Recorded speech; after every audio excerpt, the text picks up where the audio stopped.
social studies teachers. My name is Kelly, and today I'm going to walk you through the Ancient Greece and Rome unit plan for 6th grade social studies. This is the 8th unit of the year, following the Ancient China unit. It has 13 lessons and should take 21 to 26 days to complete. In this unit, students are going to consider what life would be like in today's world from someone from a past civilization, focusing on ancient Greece and Rome. This unit is split roughly in half, with the first half focusing on ancient Greece and the second on Rome. We're going to take time to look at each civilization using our grapes method to make lots of comparisons between society and leaders. And students are going to have an opportunity to consider the mythology, the expansion, and the decline of the civilizations. There's a unit slideshow that's been created to help you move through the unit. Of course, be sure to use the unit plan, as not everything is included in the slideshow. Our compelling question for this unit is, what would life be like in today's world for someone from ancient Greece or Rome? We have 3 supporting questions. What was life like in ancient Greece? What was life like in ancient Rome? And how is life today similar and different from life during ancient Greece and Rome?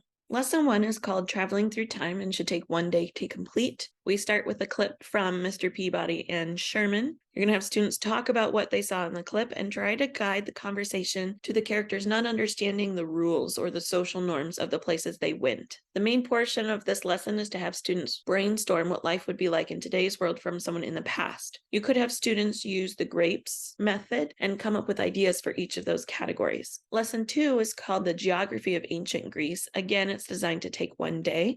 Students review the compelling question, then we take a look at supporting question 1, and then we move into the Aegean civilizations, who were the ones present on what becomes ancient Greece. There's a couple of resources you can choose from. Be sure to talk about the big ideas about the Minoan and the Mycenaean civilizations. You can add these civilizations to the timeline on page 2 of the student packet. This timeline is meant to just be referenced every time you come across something that you would like to record. Start working through the geography of ancient Greece, and one of the big things to explain is the concept of a city-state. Then you'll want to have students work through the ancient Greece map activity.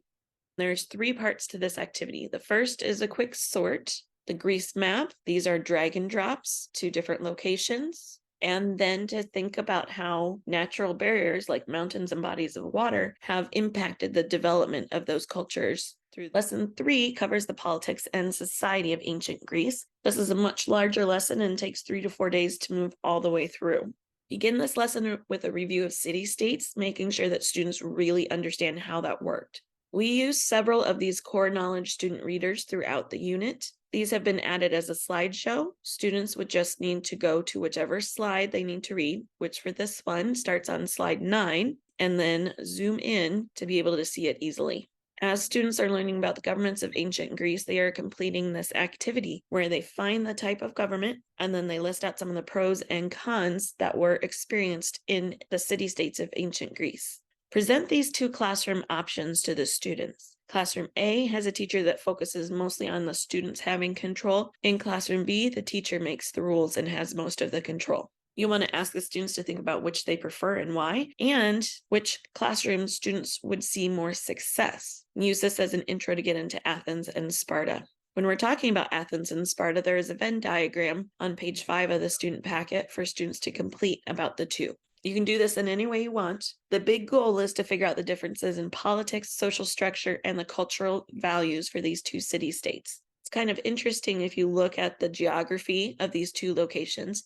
Athens is close to the water, so they're going to have a much better navy, versus Sparta is more inland. Their army is going to be much stronger. There are a few additional resources to reference if needed to get more information about the 2. The end project for this lesson is to create an advertisement for a city-state. You can have students do this individually or with a partner or with a small group. There's 3 choices for an advertisement option. They have a table to complete about their city-state. Lesson 4, we focus on the religion of ancient Greece. So we start with the Parthenon, and we can look it up on Google Maps. You can ask students if they know what the place is and why it was built, and then talk about that it holds religious significance to ancient Greece. Read through chapter 4 of Ancient Greece on TrueFlix to learn about the religion and mythology of ancient Greece. Don't focus on doing a project with Greek gods. There's something that's going to come up later when we're talking about the Roman gods as well. Have students do just a quick discussion on the similarities and differences from religions learned about in other civilizations, and add that information to the grapes chart. A quick formative would be to ask students to choose either a Greek god or an element of Greek religion that they found interesting, and have them write a little paragraph explaining why. Lesson 5 is about the achievements and economy of ancient Greece. This is set to take 2 days. You can start the lesson by simply asking students if there's any spots on the grapes chart that they haven't addressed yet. Hopefully they mention economy, and they might also mention achievements. There's a short video to watch called The Greek Guide to Greatness. There are some questions that go along with the video. A bigger portion of this lesson is spent on the achievements. Students will work on this Greek achievements activity to learn more about architecture, drama and theater, the philosophers, and math and science. In lesson 6, we learn about one of the big leaders that came out of ancient Greece, Alexander the Great. This can take 1 to 2 days, kind of depending on which direction you take it. You will want to do a brief review on Athens and Sparta to bring those differences to the front of students' minds. And then you can learn a little bit about the Peloponnesian War to understand why the city-states were on the decline. There are 2 maps to take a look at. The first one is during the Peloponnesian War. You can see where the alignments were between Athens and Sparta and their allies. The second map is Alexander the Great's empire, and you can ask students to make comparisons between the two and to make some inferences about what they can figure out about Alexander the Great. For the rest of the lesson, have students work either with a partner or independently to create a character drawing about Alexander the Great. This can be done electronically or on paper, but what you do is you start with a stick figure, write his name at the top or the bottom to add a title, and then you're going to create 5 symbols that stand for something about his life. Then add a description to explain each symbol. Here's a sample one about Aristotle. You can see that there is a brain, and the description talks about him being a philosopher. There's a book that represents his education, a fox because he studied animals, a suitcase because he traveled a lot, and Goldilocks because Aristotle believed in moderation. In lesson 7, we switch over and start learning about ancient Rome. This lesson takes 1 day to complete and focuses on some of the landmarks of ancient Rome. Then we move into the ancient Rome virtual field trip, and students look up a location using Google Earth, or they can use the Google Earth field trip that is put together already for them. And that is this one here that should pop up. So students take a look at this list of landmarks and they can explore them. And then what they do is they take a look at the slides and they try to figure out which landmark matches each description. Once students are finished, you're going to want to ask about what they noticed about the location of some of the landmarks. And hopefully they notice that a lot of them were not located in Rome or in Italy. Show this map and let students then make a connection that the reason why there's so many landmarks outside of Rome and Italy is that the Roman Empire was so large. In lesson 8, we're going to start and think about the beginnings of Rome, and this should take 1 day. So we'll review the compelling question, introduce the second supporting question, and then do a quick little learning session on the geography of Italy. Up next, we take a look at this map, which shows a map of the Tiber River. So you can ask students to make some inferences about what they know from other ancient civilizations. So why people chose to live there? Well, it's near a water source, just like when we learned about Mesopotamia. Up next is this timeline of ancient Rome, where it shows kind of the 3 divisions of Rome's existence. So then we start learning about the kings of ancient Rome, and there is a map here where you can see where Rome is getting started, but mostly focusing on the Etruscans. The Etruscans were the ones who controlled most of northern Italy when Rome is beginning, and so they're easily going to take over Rome. Eventually, the nobility of Rome are going to overthrow the monarchy and kick out the Etruscans. Lesson 9, we spend 3 to 4 days learning about the Roman Republic. We review the end of the regal period. We take a look at the definition of a republic. Really, it's an aristocratic republic. This opens up a discussion on the inequality in classes between the patricians and the plebeians in Roman society. Then we need to learn more about the structure of the Roman government, and there's several options to choose from. You're going to want to make sure that we really understand how the republic government worked. You can review some additional things like the Roman Forum, the struggle for rights between the plebeians and the patricians, and take a look at Rome's version of a constitution. Then we move into taking a look at expansion. There is a map on slide 57 that shows growth over about a 100-year period in Rome.